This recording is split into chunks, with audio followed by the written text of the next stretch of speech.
আয়াত ২২।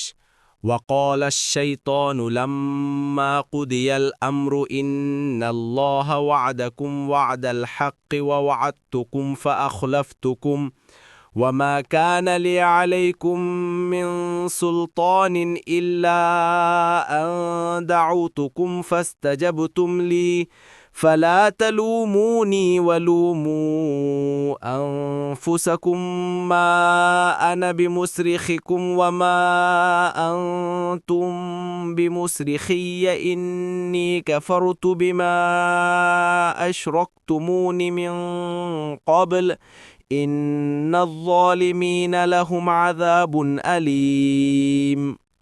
অনুবাদ।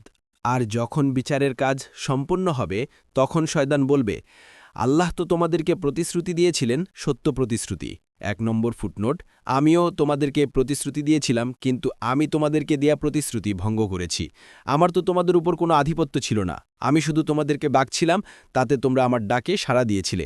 কাজেই তোমরা আমাকে তিরস্কার করো না, তোমরা নিজেদেরই তিরস্কার করো। আমি তোমাদের উদ্ধারকারী নই এবং তোমরাও আমার উদ্ধারকারী নও। তোমরা যে আগে আমাকে আল্লাহর শরিক করেছিলে আমি তা অস্বীকার করছি।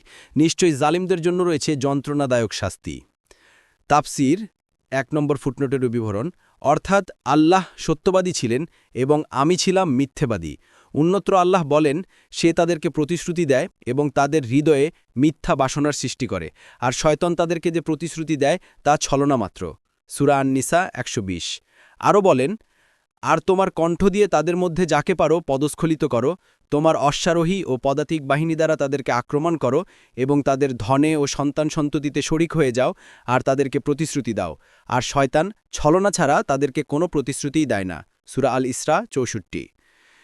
২ নম্বর ফুটনোটের বিবরণ। এখানে আবার বিশ্বাসগত শিরকের মোকাবিলায় শিরকের একটি স্বাতন্ত্র ধারা অর্থাৎ কর্মগত শিরকের অস্তিত্বের একটি প্রমাণ পাওয়া যায়, যাকে শিরক ফি তাআ বলা হয়। এ কথা সুস্পষ্ট, বিশ্বাসগত দিক থেকে শয়তানকে কেউই আল্লাহর সার্বভৌম ক্ষমতা ও কর্তৃত্বে শরিক করে না এবং কেউ তার পূজা, আরাধনা ও বন্দিগি করে না। সবাই তাকে অভিশাপ যায়, তবে তার অনুগত্য ও দাসত্ব এবং চোখ বুজে বা খুলে তার পদ্ধতির অনুসরণ করা অবশ্যই করা হচ্ছে। এটিকেই এখানে শিরক বলা হয়েছে। কোরআনে কর্মগত শিরকের একাধিক প্রমাণ রয়েছে, যেমন ইহুদি ও নাসারাদের বিরুদ্ধে বলা হয়েছে তারা আল্লাহ ছাড়া নিজেদের আহবার ও রাহাবদের রব হিসাবে গ্রহণ করেছে। সূরা তাওবা ৩১। প্রবৃত্তির কামনা বাসনার পূজারীদের সম্পর্কে বলা হয়েছে তারা নিজেদের প্রবৃত্তির কামনা বাসনাকে ইলাহ বানিয়ে নিয়েছে। সূরা আল ফুরকান ৪৩। নাফরমান বান্দাদের সম্পর্কে এসেছে তারা শয়তানের ইবাদত করতে থেকেছে। সূরা ইয়াসিন ৬০। এ থেকে একথা পরিষ্কার জানা যায় যে আল্লাহর অনুমোদন ছাড়াই অথবা আল্লাহর হুকুমের বিপরীত কোনো গায়রুল্লাহর অনুসরণ ও আনুগত্য করতে থাকাও শিরক।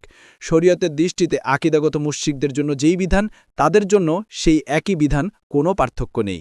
দেখুন আশ-শিরক ফিল কদিম ওয়াল হাদিস, আশ-শিরক ফিল উলুহিয়া ফি তাআ অধ্যায়।